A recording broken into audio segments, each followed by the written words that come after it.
ती बी कॅप आहे का पलीकडे? नाही ना, ती पलीकडे.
काही कॅफेवरती पोलिसांनी कारवाई केलेली आहे.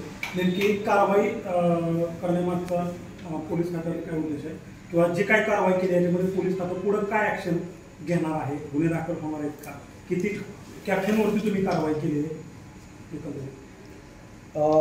इंदापूर शहर हे शैक्षणिक वारसा असलेलं शहर आहे आणि या ठिकाणी इंदापूर तालुका पूर्ण आजूबाजूच्या खेड्यातले लोक, माढा तालुका, करमाळा तालुका या ठिकाणचे विद्यार्थी शिकण्यासाठी येतात. पालक त्यांना त्या ठिकाणी शिकवायला पाठवतात, परंतु जवळ जी कॉलेज आहेत आणि तिथं काही मुलं स्पर्धात्मक परीक्षेतसुद्धा अभ्यास करतात. पण त्या ठिकाणी काही कॅफे आणि चहा टी नावाचे काही लोक हॉटेल चालवतात. त्या ठिकाणी आम्हाला असं इन्फॉर्मेशन होतं किंवा त्या ठिकाणी शाळा कॉलेजमधले मुलं आणि मुली तिथे बसतात, बराच वेळ बसतात. चहा पिण्याचा पिरियड किती आहे? 10 मिनटं बस झालं, 10-15 मिनिटे. कारण हे एक फ्युचरमधली एक युवा पिढी आहे. हे युवा पिढी तिथे बसायला नको. आणि जे काही हॉटेल मालक आहेत त्यांनी पण तिथे जास्त बसू दिलं नाही पाहिजे त्यांना. पण आमच्या असं काही कानावर आलं तर लोकांची तक्रारी होते किंवा त्या ठिकाणी मुलं मुली बराच वेळ बसतात आणि असं बेपणाचं वर्तन त्या ठिकाणी होऊ शकतं. त्याच्यामुळे आम्ही त्या ठिकाणी आज आम्ही स्वतः स्टाफसोबत घेऊन आम्ही खात्री केली तर काही हॉटेल चालक जे छोटे चहा टपरीवाले वगैरे जे आहेत कॅफेच्या नावाखाली तिथं लोकांना सेवा करताना दिसले. हे नक्कीच चुकीचं आहे.